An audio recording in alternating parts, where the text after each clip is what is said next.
काका घुंगूर काठी आपटत शेताच्या बांधावरून फिरत होते. वाऱ्यावरून डोलणारी समोरची शेती पाहून ते आनंदाने डोलत होते.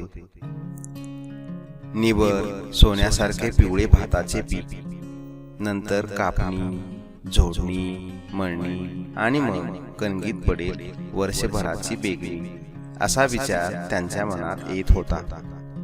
निसर्गाने करुणा केली, भाते पिकून पिवळी झाली. निसर्गाने करुणा केली, भाते पिकून पिवळी झाली, असे गाणे गुणगुणत नाना काका माळावरच्या शेतापाशी थांबले. दाणे भरलेल्या लोंब्या आडव्या पडल्या होत्या. शेताची नासाडी चालू होती. शेतावर उंदीर मामा कोपले होते. नाना काकांनी एक प्रयोग करण्याचे ठरवले. त्यांनी शेताजवळच्या माळावर एक मोठा गोल खड्डा खणला. त्या खड्ड्यात पत्र्याचे एक मोठे पिंप ठेवले. ते अर्धे अधिक पाण्याने भरले. त्याच्या मोकळ्या तोंडावर एक तर्फेसारखी हलकी लांब फळी बसवली. पिंपावरच्या फळीच्या टोकाला तळलेली भजी ठेवली. अंधार पडला आणि नाना काका शेतावरून घरी आले. सर्वत्र सामसूम झाल्यावर उंदरांची टोळी बाहेर पडली. तळलेल्या भज्यांच्या खमंग वासाने सर्वच उंदीर पिंपापाशी धावत आले. पिंपावर ठेवलेल्या फळीच्या एका टोकाला भजी ठेवलेली त्यांना दिसली. घाईघाईने 3-4 उंदीर पुढे धावले. त्यांच्या भाराने सगळेच उंदीर पिंपाच्या पाण्यात दबकन पडले. सारे बुडून मरून गेले. सकाळी सकाळीच अधीरतेने नाना काका पिंपापाशी आले. आपली युक्ती सफल झालेली पाहून त्यांना खूप समाधान वाटले.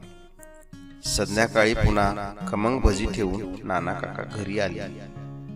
परत दुसऱ्या दिवशी सकाळी नाना काका पिंपापाशी गेले. फळीवरची भजी फस्त केलेली होती, पण पिंपामध्ये मात्र एकही उंदीर दिसला नाही. त्यांना फारच आश्चर्य वाटले.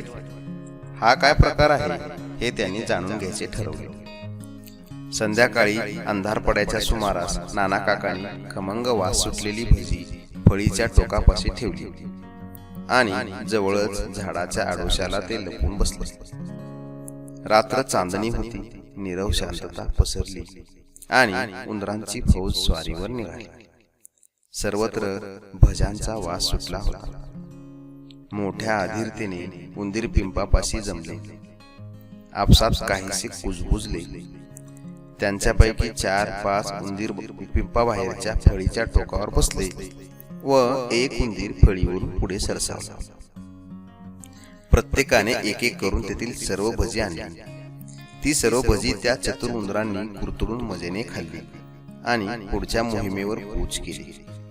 शेरास सव्वाशेर भेटलेल्या त्या चतुर उंदीर मामांची युक्ती पाहून नाना काकांनी आपल्या कपाळावर हात मारून घेतला.